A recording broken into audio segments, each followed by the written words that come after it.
नमस्कार नमस्कार श्रोते हो. आजच्या इंद्रधनुष्य या कार्यक्रमात मी रेडिओ सखी वंदना मुसळे आपलं मनपूर्वक स्वागत करते.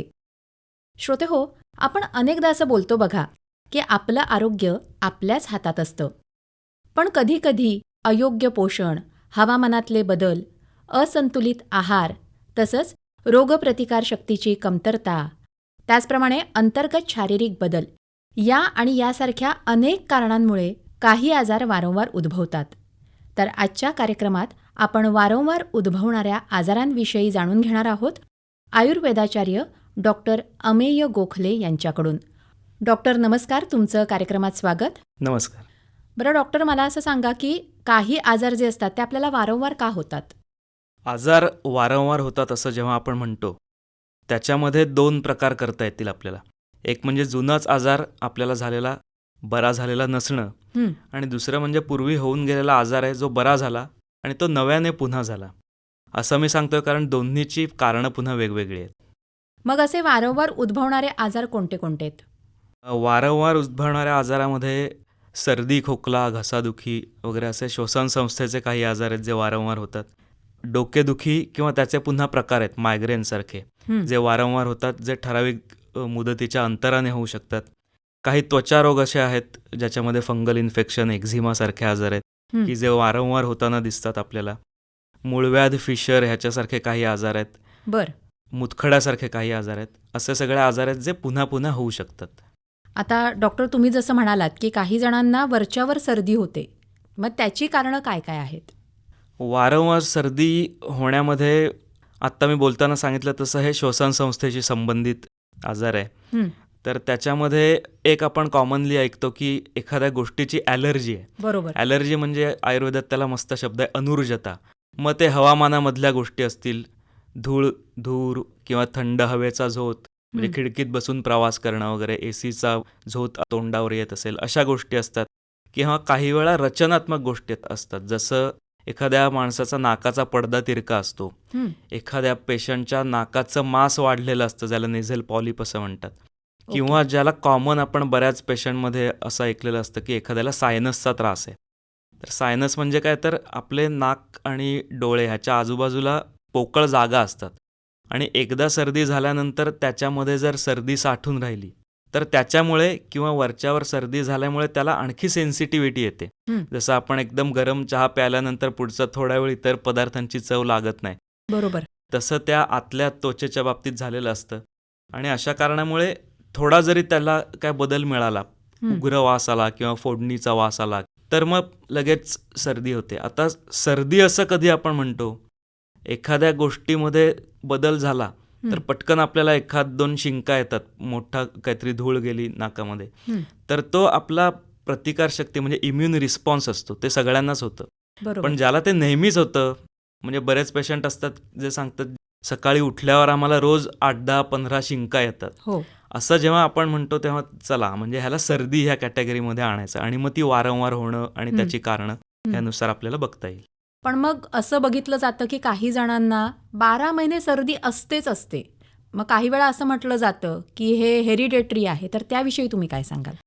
हो, अनुवंशिकता हा सुद्धा त्याच्यामध्ये आहे. परत एकदा प्रतिकारशक्ती त्याच्यामध्ये इन्व्हॉल्वमेंट आली त्याची. म्हणजे आता ह्या सगळ्याच आजारांमध्ये एक कॉमन गोष्ट आपल्याला लक्षात घ्यायला पाहिजे की मगाशी मी जे प्रकार सांगितले आजार वारंवार होण्याचे, तर एखादा झालेला आजार मुळापासनं जोपर्यंत शरीरातनं आपल्या निघून जात नाही तोपर्यंत तो वरच्यावर व्हायची शक्यता असतेच. जसं आत्ता आपण सर्दीची कारणं बघितली, तर थोडक्यात काय, सर्दी होते आणि सर्दी थांबवणं ह्याच्यापेक्षा ती का होते हे बघून ते दुरुस्त करणं ही आपण खरी ट्रीटमेंट म्हणू शकतो. मग आता तुम्ही म्हटलं तसं अगदी वर्षाचे 12 महिने ज्या माणसाला सर्दी असते त्याच्यामध्ये ही चेन ब्रेक होतीये का हे बघणं महत्त्वाचं आहे. की चला आत्ता आज सकाळी उठलं, आजचा वातावरण थंड आहे, दमट आहे आणि आत्ता शिंका चालू झाल्या, तर त्या वातावरणाचा शरीराकडनं जो रिस्पॉन्स असतो तो निरोगी माणसासारखं येईपर्यंत तो पेशंट पोचलाय का हे त्याच्यामध्ये महत्त्वाचं आहे. बरोबर आहे. म्हणजे असंही बघितलं जातं की ऋतू बदलला की सर्दी वाढते किंवा कमी होते, तर तसंही बघण्यात येतं आपल्याला. आता एक ह्याच्यामध्ये गोष्ट सांगेन की जसं आत्ता आपण म्हटलं 12 महिने सर्दी असते, तसे काही पेशंट असेही असतात जे ठराविक सीझनमध्येच मला सर्दी होते असं सांगून येतात. हं, तिथे पण पुन्हा तेच आहे, प्रतिकारशक्ती आणि मगाशी आपण म्हटलं तसं त्या सायनस आणि आतल्या सगळ्या अवयवांमध्ये जे काय दोष आहेत ते नील होईपर्यंत पेशंटला नेणं हं. हे महत्त्वाचं आहे. तेच जेव्हा होतं तेव्हा मग वरच्यावर सर्दी व्हायची पण बंद होते. पण मग यासाठी या पेशंटनी काय केलं पाहिजे? म्हणजे गरम पाण्याची वाफ घेणं, असे काही उपाय जे असतात घरगुती, ते घेऊन कितपत उपयोग होतो? हो, घरगुती उपायांचा ह्याच्यामध्ये रोल आहे. गरम पाण्याची वाफ घेतल्यासारख्या उपायांनी काय होतं, साठलेली सर्दी रिकामी व्हायला मदत होते.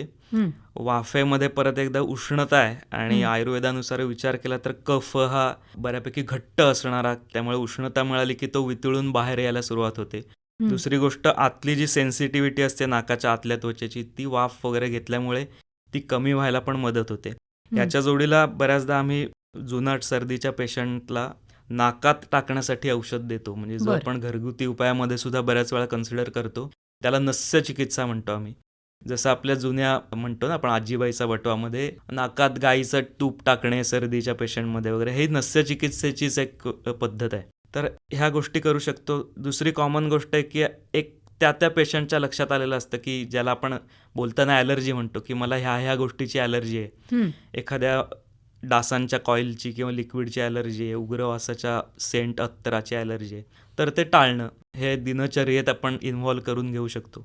मला वाटतं ज्या लोकांना वारंवार सर्दी होत असेल, त्यांना तुम्ही जे आत्ता उपाय सांगितले त्याचा नक्कीच उपयोग होईल.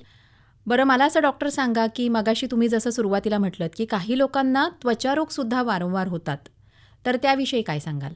त्वचा रोगाच्या बाबतीत एक कॉमन गोष्ट काय की फंगल इन्फेक्शन ज्याला आपण म्हणतो, म्हणजे हं, बुरशीजन्य विषाणू किंवा जीवाणूचं संक्रमण, आणि जो त्वचेमध्ये जातो, पसरतो आणि तो तिथे राहिल्यामुळे नंतर मग पेशंटला जी लक्षणं असतात ती चालू होतात. म्हणजे खाज येणं हं. किंवा रिंगवर्म, तसा गोलसर चट्टा उठणं वगैरे.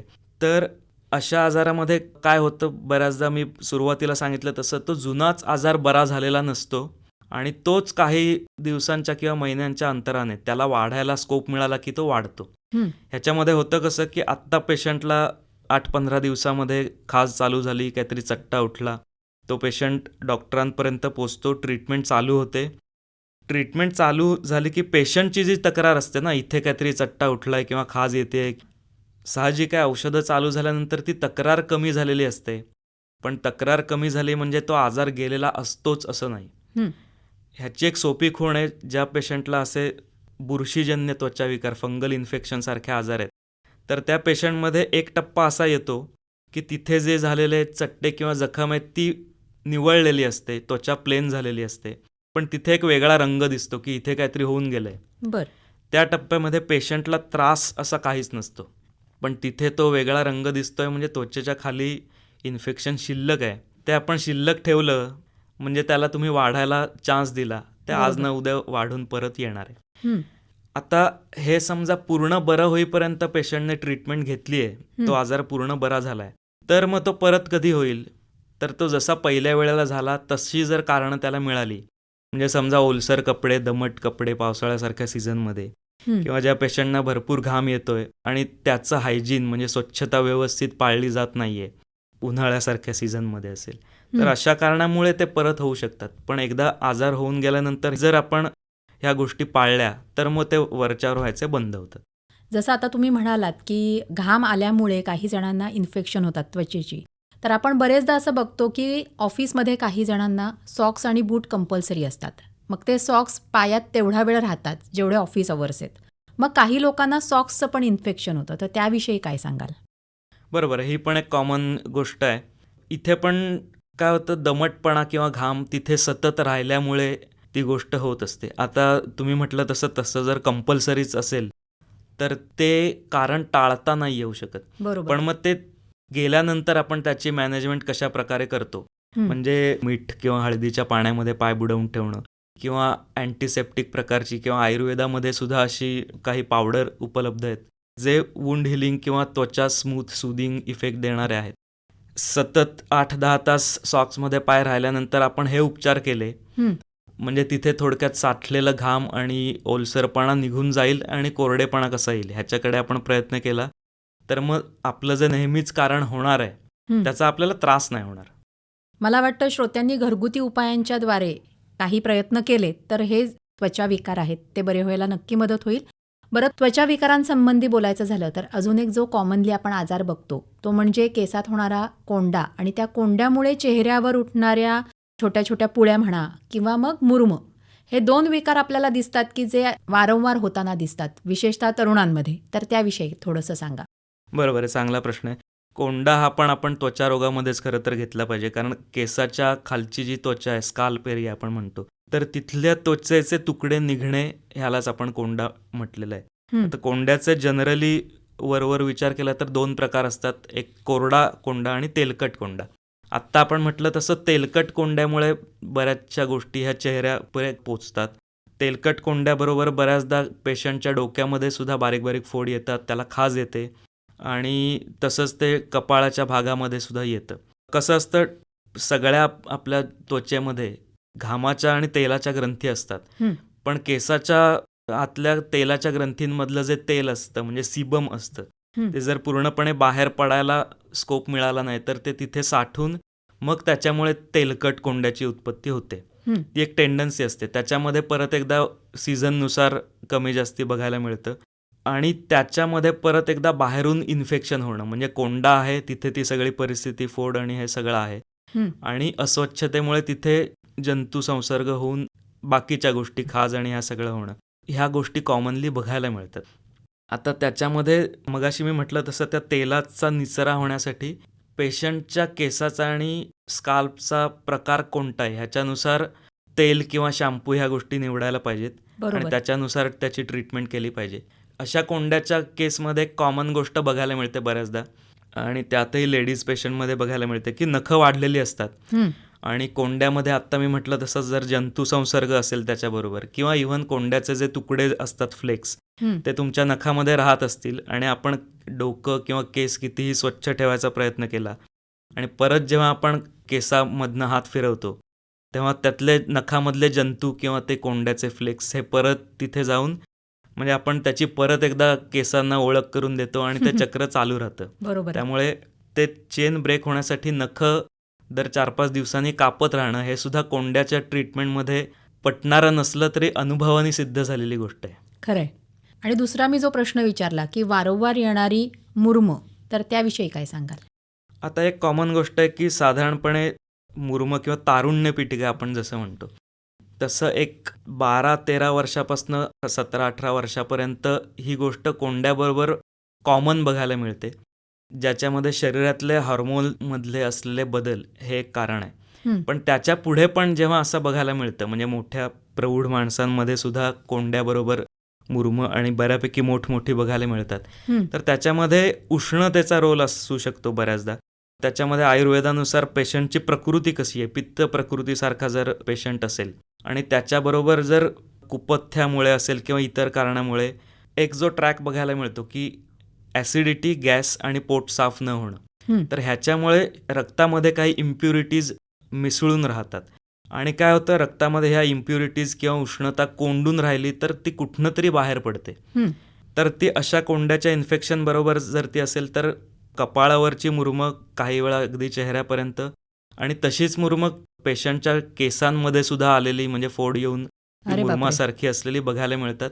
हं. काही पुरुषांमध्ये सुद्धा एवढी त्याची कंडिशन असते की त्यांना केस कापताना, दाढी करताना सुद्धा त्रास होतो, हे बघायला मिळतं.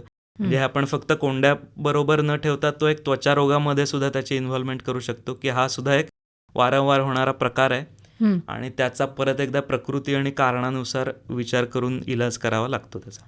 आणि मला वाटतं की त्वचेचे जे विकार होतात म्हणजे तारुण्य पिटिका आत्ता जे तुम्ही म्हटलं ते त्याचा संबंध थेट पोटाशी आहे. तर पोट साफ ठेवण्यासाठी मुळात कसा आहार ठेवला पाहिजे? आता कसं असतं की प्रत्येक माणसाचा कोठा वेगळा असतो. 2 प्रकारे आपण विचार करूया की प्रत्येक माणसाची भूकसुद्धा वेगळी असते. हं. एखाद्या माणसाचं 1 ते 1.5 पोळी चपातीमध्ये पोट भरेल तर एखाद्या माणसाचा प्रत्येक वेळचा आहार 3 ते 4 पोळी चपाती एवढा असेल. त्यामुळे आपला आहार जेवढा असेल त्या प्रमाणात साहजिक आपलं इनटेक पाहिजे. दुसरी गोष्ट, आपण जे जेवतोय ते पचतंय कसं आणि ते पचतंय कसं यासाठी आपण ते कसं आणि कधी किती वेळामध्ये जेवतोय ह्याला महत्त्व आहे. जेवणाच्या वेळा नियमित पाहिजे त्याच्यासाठी. बऱ्याचदा असं बघितलं जातं की कामामुळे किंवा इतर गोष्टींमुळे जेवणाच्या वेळा खूप पुढे मागे होतात आणि आपलं शरीर जे असतं ते आपल्या ठराविक जेवणाच्या वेळी पाचक रस तयार करत असतं. तर ते शरीराला आपण खूप पुढे मागे काम करायला लावलं हं, तर साहजिक आहे ते पचन व्यवस्थित होणार नाही. मग ॲसिडिटी, पडून राहिलेल्या अन्नामधनं गॅस तयार होणं हं, आणि हे सगळं कमी किंवा उशिरा पचलेल्या आहारामुळे बद्धकोष्ठ किंवा पोट वेळेवर साफ होत नाही. हं. किंवा काही पेशंटमध्ये असं असतं की साफ होतं पण जास्त वेळ बसल्यानंतर साफ होतं. हे पण खरं आयडियली अपेक्षित नाही आहे. आणि काही पेशंट असे असतात की 1, 2 किंवा 3 दिवस होतच नाही. तिसऱ्या चौथ्या दिवशी शौचाला होतं. ही तर म्हणजे एक्स्ट्रीम कंडिशन झाली. हो ना. म्हणजे ह्या कॉन्स्टिपेशननुसार विचार केला तर पोटामध्ये तंतुमय पदार्थ गेले पाहिजेत.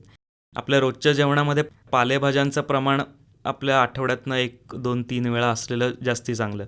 इतर आहारामध्ये जे आपण जंक फूड म्हणतो किंवा ज्याच्यामध्ये खूप प्रमाणामध्ये पनीर किंवा चीज ह्या गोष्टी असतात. हं, तर हे जेवढं थिकनेस त्याला असतो, जसा बर्गर किंवा पिझ्झामध्ये असतो, तेवढं ते उशिरा पचणार आहे. हं. आणि त्याच्याबरोबर तुमचे बाकीचं खाल्लेलं सुद्धा उशिरा पचणार आहे. बरोबर आहे. आणि त्यामुळे परत एकदा कॉन्स्टिपेशनकडे ती गाडी पोचणार आहे शेवटी.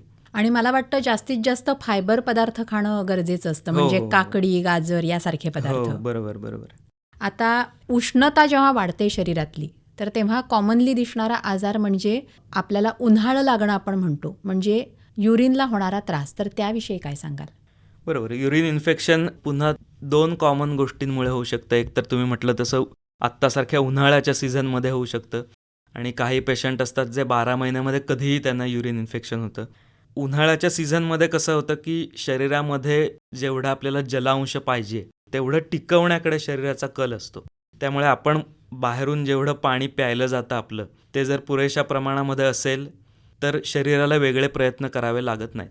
हं, ते जर कमी प्यायलं जात असेल तर शरीर काय करतं, जसं आपल्या फिल्टरमध्ये रिव्हर्स ऑस्मोसिस सिस्टीम असते, तर तसं शरीर काय करतं, तयार झालेल्या लघवीमधून समजा तुम्हाला शरीरामधलं पाणी कमी पडतंय तर शरीर त्याचं उलटं फिल्ट्रेशन करून शुद्ध पाणी रक्तामध्ये मिसळलं जातं आणि जे टाकाऊ क्षार आणि इतर पदार्थ आहेत ते मूत्राशयामध्ये म्हणजे ब्लॅडरमध्ये तसेच सोडले जातात. हं. मग जेव्हा आपले पाणी कमी प्यायलं जात असेल तर अशा कंडिशनमध्ये क्षारांमुळे म्हणा किंवा इतर गोष्टींमुळे इन्फेक्शन पटकन व्हायची शक्यता असते. किंवा मी मगाशी सांगितलं तसं स्वच्छता हा सुद्धा भाग इथे परत एकदा आला आणि हायजीनमुळे होणारं युरिन इन्फेक्शन तुम्हाला 12 महिने कधीही वरच्यावर होताना दिसतं. आणखी एक गोष्ट ह्याच्यामध्ये जे मधुमेहाचे रुग्ण असतात, हां. तर मधुमेहाच्या रुग्णामध्ये असं पण कुठचीही जखम भरून येणं किंवा जंतू संसर्ग कमी होण्याचं प्रमाण हे स्लो असतं. हो. जिथे साखर आहे तिथे जंतू वाढायला स्कोप लवकर आहे. त्यामुळे मधुमेहाच्या रुग्णामध्ये सुद्धा युरिन इन्फेक्शन पटकन होऊ शकतं किंवा वरच्यावर होऊ शकतं आणि ते बरं व्हायला सुद्धा वेळ घेतं. बरोबर आहे. पण मग आता अशा रुग्णांनी पाणी किती घेतलं पाहिजे दिवसभरामध्ये?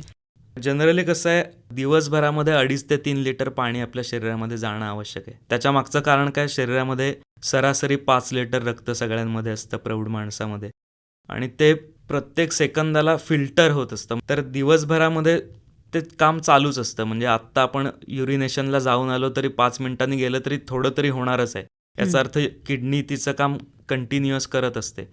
तर हे रक्त साफ करण्यासाठीचं माध्यम, जसं आपण घरातल्या सगळ्या गोष्टी साफ करायला पाणी वापरतो, तसं ते रक्त फिल्टर होऊन त्याचं काम व्यवस्थित होण्यासाठी त्यात जेवढा जलांश असेल तेवढं ते काम सोपं होतं. नाहीतर ते त्याच्यावरती परत एकदा ताण येतो. म्हणजे आपण पाणीच कमी पितोय आणि किडनी मात्र तिचं काम चालू ठेवणार आहे. त्यामुळे सरासरी 2 ते 2.5 लिटर पाणी आपल्या शरीरामध्ये गेलं पाहिजे किडनीचं काम व्यवस्थित राहण्यासाठी. आता युरिनच्याच आजाराविषयी बोलायचं झालं तर काही जणांना मूतखड्याचा पण त्रास होतो आणि तो वारंवार होताना दिसतो. तर त्याविषयी काय सांगाल? मूतखड्यामध्ये काय होतं की जसं आपण मगाशी बोलताना सांगितलं की शरीरामधले किंवा रक्तामध्ये सगळ्या चयापचय क्रियांमध्ये जमा झालेले क्षार असतात, बाष्प असतं, ते रक्त किडनीमधून पास होऊन ते सगळं टाकाऊ भाग जे लिक्विड स्वरूपामध्ये टाकले जातील ते सगळे किडनी वेगळं करते आणि ते ब्लॅडरमध्ये म्हणजे मूत्राशयामध्ये लघवीच्या स्वरूपात साठवले जातात. आता लघवी साठण्याची एक शरीराची स्वतःची कपॅसिटी असते आणि त्या ठराविक कपॅसिटीपर्यंत युरिन तयार झाल्यानंतर शरीराला भावना होते की हे आपण आता बाहेर टाकून देऊया. आता कसं होतं की त्या ठराविक लघवी तयार झालेल्यामध्ये नॅचरली एक ठराविक प्रमाणामध्ये क्षार असणार आहेत. ते क्षार जर प्रमाणाच्या बाहेर जास्ती तिथे जमा व्हायला लागले तर साहजिकच काय होतं, ते क्षार एकमेकांना जवळ येऊन चिकटून हळूहळू त्याचा खडा तयार होतो. त्यालाच आपण मुतखडा असं म्हणतो. हं. हे मुतखडे एकतर किडनीमध्येच तयार होऊ शकतात किंवा लघवी जिथे साठते त्या ब्लॅडरमध्ये तयार होऊ शकतात किंवा हं. त्या मधल्या नळ्यांमध्ये म्हणजे युरेटरमध्ये तयार होऊ शकतात. हं. आता ह्याला कॉमन आत्ता मी सांगितलं त्याच्यावरनं लक्षात आलंच असेल की कॉमन 2 कारणं ह्याला असू शकतात की आपण पाणी कमी पित असू किंवा पाणी आपण व्यवस्थित बरोबर तेवढं पितोय पण लघवीला कमी वेळा जात असू. हां. मग ते कामामुळे असेल किंवा इतर सवयींमुळे असेल. हं. तरी मगाशी मी सांगितलं तसं एकदा ते लघवी तयार व्हायची पिशवी भरली की शरीर त्यातलं शुद्ध पाणी उलट्या प्रोसेसने काढून घेणार आहे आणि तिथे क्षारांचं प्रमाण वाढणार आहे. आणि क्षारांचं प्रमाण वाढलं की मुतखडा होणं सोपं आहे. पण मग आता मुतखडा झाल्यावर खड्याचं प्रमाण वाढलं किंवा मग तो खडा त्रास द्यायला लागला की बरेचदा असं बघितलं जातं की आता ह्याचं ऑपरेशनच करायला हवं. तर हे ऑपरेशन टाळण्यासाठी काय केलं पाहिजे? सगळ्यात पहिलं म्हणजे मुतखडा एका ठराविक आकारामध्ये वाढल्याशिवाय तो पेशंटला त्रास व्हायला सुरू होत नाही. त्रास म्हणजे काय, थोडक्यात मोठा झाल्यानंतर तो कुठे ना कुठे टोचायला लागतो आणि तेव्हा पेशंटला पहिल्यांदा दुखायला सुरुवात होते. तो ठराविक आकारमानाचा वाढल्यानंतर तो लघवीच्या मार्गामध्ये अडथळा आणू शकतो आणि तसा लघवीच्या मार्गामध्ये अडथळा आल्यानंतर पेशंटला अशी तक्रार वाटू शकते की लघवीला होतंय असं वाटतंय पण ते पूर्ण फ्लो नाही होत नाही किंवा गेल्यानंतर थोडं थोडंच होतं, लगेच पुन्हा होतंय असं वाटतं. आता ही आपल्याला अर्ली साईन्स असतात, म्हणजे शरीर आपल्याला जाणीव करून देत असतं की इकडे आता लक्ष दिलं पाहिजे. त्याच स्टेजमध्ये जर आपण लक्ष दिलं आणि असे तक्रार होतात म्हटल्यावर डॉक्टरांकडे गेलो, त्यांच्या सल्ल्याने सोनोग्राफी किंवा सिटी स्कॅन केलं आणि आपल्या लक्षात आलं की मुतखडा किंवा मुतखडे आहेत, तर ते किती आकाराचे आहेत, कुठे आहेत, तर ह्या सगळ्यावर अवलंबून आहे की ऑपरेशन खरोखर लागणार आहे का लागणार नाही आहे. आता लघवीच्या मार्गामध्ये स्टोन आलेला असेल आणि त्यामुळे लघवी अडत असेल आणि किडनीमध्ये लघवी साठत असेल तर 100% ऑपरेशनलाच प्राधान्य दिलं पाहिजे. बाकीच्या गोष्टी ज्या असतील, किडनीचं काम कसं सुधारूया वगैरे, ते नंतर आपल्याला करता येतं. म्हणजे जेवढ्या प्रमाणामध्ये लघवी साठते त्याच्यानुसार सोनोग्राफी किंवा सिटी स्कॅनच्या रिपोर्टमध्ये त्याचं ग्रेडेशन दिलेलं असतं की ग्रेड 1, ग्रेड 2, ग्रेड 3 हायड्रोनेफ्रोसिस असं त्याच्यामध्ये शब्द असतो. ते जेवढं वरचं ग्रेडेशन असेल त्याचा अर्थ तेवढ्या लवकर ऑपरेशन झालेलं चांगलं. पण ह्याच्या व्यतिरिक्त ज्या गोष्टी असतात की मुतखडे कुठेतरी किडनीमध्ये बाजूच्या भागामध्ये रुतलेले अडकलेले आहेत किंवा लघवीच्या पिशवीमध्ये ते आहेत जे लघवीच्या मार्गामध्ये कुठेच येत नाही आहेत, तर अशा कंडिशनमध्ये ऑपरेशन हा अगदी शेवटचा पर्याय ठेवून औषधं, पथ्य आणि मगाशी मी सांगितलं तसं पाणी पिणं आणि युरिनला वेळेवर जाणं, ह्या सगळ्या गोष्टी एकत्र करून आपण त्याच्यावरती इलाज करून असे खूप पर्सेंटेजमध्ये पेशंट असतात की जे ऑपरेशनपर्यंत जाण्यापासून आपल्याला टाळता येऊ शकतात. म्हणजे योग्य ट्रीटमेंट मिळाली तर आपल्याला ऑपरेशन नक्कीच टाळता येऊ शकतं. नक्कीच, वेळेवर निदान होणं आणि वेळेवर काळजी घेऊन त्याचे उपचार करणं. नक्कीच. अजून एक आपण बघतो की काही जणांना वारंवार मूळव्याधीचा त्रास होतो, तर याविषयी काही सांगा. मूळव्याध असा आपण शब्द वापरतो, त्याच्यामध्ये 2 आजार आपण इन्व्हॉल्व करू शकतो. एक असतो पाईल्स आणि एक असतो फिशर. पाईल्समध्ये काय होतं की संडासच्या जागेला गाठीसारखं किंवा फोड आल्यासारखं एक ग्रंथी पेशंटच्या हाताला जाणवू शकते. ॲक्च्युली ती रक्तवाहिनी किंवा मांस बाहेर आल्यासारखं ती रचना असते. आणि फिशरमध्ये काय असतं की त्या जागेला एक प्रॉपर क्रॅक गेलेला असतो. बऱ्याचदा फिशरमध्ये त्याच्यामधनं रक्त येतच असं बघायला मिळतं आपल्याला. आता त्याच्यामध्ये काय असतं की शौचाच्या जागेला सतत दाब पडल्यामुळे ह्या दोन्हीपैकी गोष्टी होऊ शकतात आणि ती जखम भरून येईपर्यंत त्याचे ट्रीटमेंट होणं न होणं ह्या 2 गोष्टीवर, म्हणजे त्याच्यावरती दाब कसा पडतोय, परत एकदा त्याची कारणं आहेत. समजा एकाच जागेवर बसून काम होत असेल सतत अनेक तास, 8-10 तास, आणि दुसरं मी म्हटलं तसं ती जखम पूर्णपणे नाहीशी होईपर्यंत त्याचे उपचार होणं. आता मुळातच कसं आहे, हे सगळे मूळव्याधीमध्ये येणारे हे जे आपण आजार बघितले ते वर्षाचे 365 दिवस त्याच तीव्रतेने त्रास देत नाहीतच. म्हणजे एखाद्या माणसाने त्याचं ट्रीटमेंट नाही केली तरी त्याला वर्षभर रोज त्रास होतोय असं होणारच नाहीत. हा त्या आजाराचा स्वभावच आहे. काही गोष्टींमुळे जसं तिखट खाणं किंवा जागरण, उष्णता वाढली, अशा कारणामुळे ती तक्रार वाढते आणि ती तक्रार वाढल्यानंतर काही दिवस मग त्या पेशंटच्या हिस्ट्रीनुसार 1-2 दिवस, 4 दिवस त्या पेशंटला त्रास वाटेल. मग शरीर स्वतःहून त्याच्यावर काम करत असतं, त्यामुळे तो त्रास कमी झाल्यासारखा वाटेल. पण तक्रार कमी झाली पण मूळ आजार तसाच आहे असं झालं की तो कधी ना कधी, आज ना उद्या, 15 दिवसांनी, महिन्याभराने तुम्हाला तो त्रास देणार आहे. आणि यात होतं काय, हळूहळू हे 2-4 दिवसामध्ये शरीर जे बरं करायला घेत असतं ते मग हळूहळू दिवस वाढत जातात आणि मग हळूहळू त्रास जास्ती दिवस राहतो आणि मधले चांगले दिवस कमी जातात, अशी वेळ यायला लागते. बरोबर. ट्रीटमेंट घेतल्यानंतर सुद्धा हेच लक्षात ठेवायचं आहे की मूळव्याधीचा आजार आहे तर तिथे दुखतं म्हणजे मूळव्याध नव्हे. हं. तिथे आज रक्त पडलं म्हणजे आज मूळव्याध झाली असं नव्हे. तर तो त्रास का होतोय, ते रक्त का पडलंय, तिथे क्रॅक गेलाय का, तिथे गाठ आली आहे, तर ते काय झालं हे मुळापासनं गेलं की तो आजार वरच्यावर नाही होणार आहे. मला असं वाटतं की वारंवार उद्भवणारे जे आजार आहेत त्यासाठी आपला आहार आणि विहार हे दोन्ही अतिशय महत्त्वाचं आहे. तर हे जे वारंवार उद्भवणारे आजार आहेत ते होऊ नयेत म्हणून काय केलं पाहिजे त्याविषयी थोडंसं सांगा. मगाशी आपण म्हटलं तसं एकतर वारंवार होतोय आजार असं लक्षात आल्यावर आत्ताची तक्रारीपुरती औषधं न घेता ते पूर्ण आजार बरा होण्यासाठी ट्रीटमेंट फॉलो करणं, फॉलोअप ज्याला आपण म्हणतो ना आजाराचा, हां. तो फॉलोअप होणं महत्त्वाचं आहे. मूळ कारण शोधून त्याच्यावरती इलाज झाले पाहिजेत. मुतखड्याचा पेशंट आहे, आत्ता पोट दुखतं आहे म्हणून पोटदुखीपुरतं गोळी इंजेक्शनने पोटदुखी बंद झाली म्हणजे मुतखडा बरा झाला असं होत नाही. उपचार चालू केले पण ते पूर्ण कालावधीपर्यंत नाही घेतले, मध्येच सोडून दिले तरी आजार परत होणार आहे. तुम्ही म्हटलं तसं आहार किंवा त्याला आपण दिनचर्या म्हणू, आपल्या सकाळी उठण्याच्या आणि झोपण्याच्या वेळेपासनं दिवसभरामध्ये आपण काय काय खातोय आणि आपलं विहार ज्याला आपण आयुर्वेदामध्ये शब्द आहे म्हणजे आपलं इतर राहणीमान कसं आहे, आपले कामाचे तास कसं आहेत, आपण काम कुठच्या जागी करतोय, ते गरम जागी करतोय का कशा जागी करतोय, उन्हात फिरतीचं काम आहे का कसं आहे, हे सगळं विचार करून त्याच्यामध्ये आपल्याला आपल्या आजारानुसार काही बदल करावे लागतात. परत खाण्यामधल्या गोष्टी, पचायला जड पदार्थ, जंक फूड, जास्ती तिखट तेलकट खायची जर सवय असेल तर काही आजारांमध्ये ते सवय असली तरी बंद करायला पाहिजे.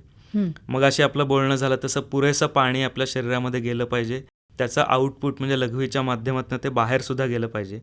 एक गोष्ट मगाशी आपल्या बोलण्यामध्ये थोडीशीच आली पण त्याच्यावरती थोडं लक्ष द्यायला पाहिजे, ती म्हणजे रोगप्रतिकारक शक्ती. रोगप्रतिकारक शक्ती जशी आपल्या पूर्ण शरीराची असते तशी एक एक सिस्टीमची सुद्धा असते. म्हणजे श्वसन संस्थेची एक स्वतःची प्रतिकारशक्ती असते. काही पेशंट असतात ज्यांना सर्दी पटकन होते, काही पेशंट असतात ज्यांचं पोट लवकर बिघडतं. तर तो कुठचा आजार वरच्यावर होतोय त्यानुसार त्या सिस्टीमची प्रतिकारशक्ती वाढवण्यासाठी औषधंसुद्धा असतात किंवा खाण्यापिण्यातली पथ्य म्हणजे घरगुती उपायसुद्धा आपण करू शकतो.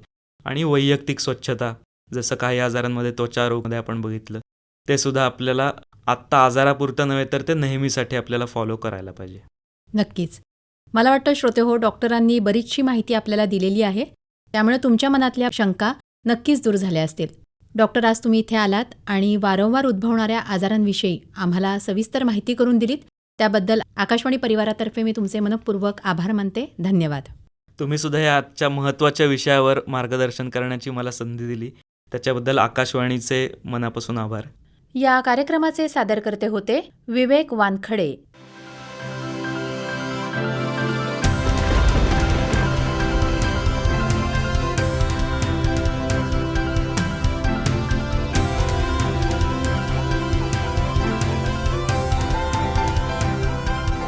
इंद्रधनुष्य